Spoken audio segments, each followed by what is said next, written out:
Споделете с мен на BG TV. Зрителка споделя с Бедников големия си проблем. Ще може ли един проблем да споделя с вас? Как е вашето име? Значи Елена се казвам. Елена. Георгиева. 54-та набор съм. А вие казахте, че в Стара Загора се обаждате, но не сте в Стара Загора. Откъде сте? Да, може ли да остана анонимна? Надали. Той Бедников винаги познава кой е от Стара Загора и кой не е. Значи през 10 на дена бяхме на почивка с 4 жени. Фактически 3 жени и аз една 4. И какво се случи? Аз нося 3 чини в себе си, обаче след няколко дена се появява трета чиния, която жената ни носи ядене. Нали? И аз попитах. Чакайте малко. Да? Носите вие 3 чинии. Да, носи 3 чинии, но се появява и трета. Като са били 3, трябва да се е появила четвърта. Носите вие 3 чинии. Аз съм си носила 2 чинии. Ама съвсем се объркахте с чинии. 2 ли носи? 3 ли? Аз съм си носила 2 чинии, нали, които ние можем да си правим нещо, салатки, едно друго. Значи отивате на почивки, си носите посуда от къщи. Ами носим и понеже някога се събираме, нали, в стая и така просто да има. Добре, 3 чинии. Обаче се появява в неделя се появява, нали, трета чиния, която аз мисля, че е на някоя от жените. Тръгваме си ние да си отиваме и аз питам коя е чинията. И си я вземете на когото е. Всеки вика, не е моя чиния. До тук имаме 4 жени и 2 чинии. Поява се трета и тя не е на нито една от жените. Явно е била летяща чиния. Всеки вика, не е моя чиния. Просто останах изненадана, защото съм се сблъсквала с много неща. Нали, такива, и до сега тегля от тях. Тежко е това тегло с чиниите. Бедников, как ще се оправи с тези чинии? Сега, вие носите ваши 3 чинии. Нося 2 чинии. Сега станаха 2. Беха 3. Третата се появява. Така, не знам си от кой. Значи, просто някой е внесъл.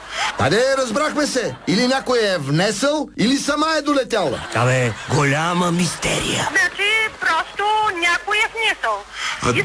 Добре, там в стола, където се хранихте, там нямаше... Не, там са опака чините, тези бяха едни обикновени порцеланови, такива чини. А третата откъде е дошла? Не знам. Просто не знам. Аз ще ви кажа откъде е дошла.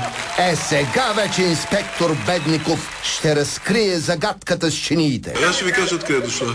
Да, сега, просто ме интересува. Преди да тръгнете на почивка с тези 3 жени, вие сте приятелки с тези 3 жени, не? Да, точно така. И сте коментирали кой какво ще вземе от къщи. Да, точно така.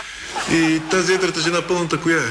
Тето беше с вас. Така, от Горна Оряховица. Тя е донесла тази чиния. Браво!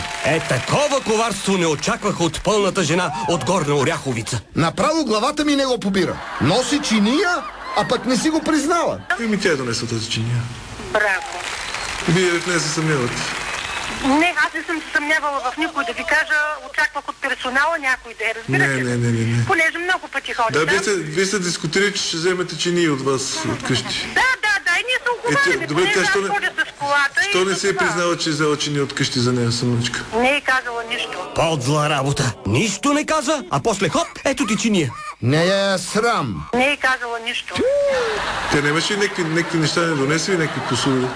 Не, просто никой нищо не е носил, само аз носих тези чинии и сега ще носих, нали? И тя ви каза, че тази чиния не е нейна, така ли?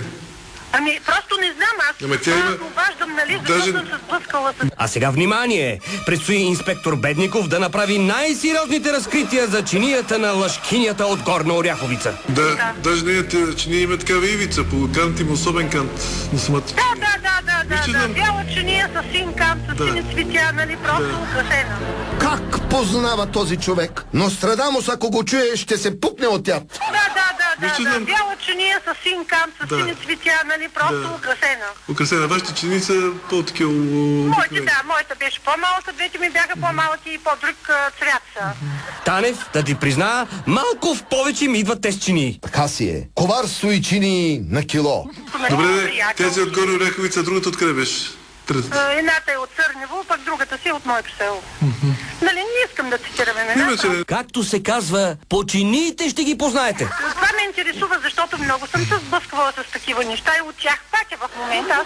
Горката жена, така си изпати. Мъка! Сега има една чиния повече. Значи те две чинии, които всъщност са 3. И накрая стават 4. Танев, имам една голяма молба. чуй ме сега. Моля те, поне до Нова година да не споменаваш в мое присъствие думата чиния.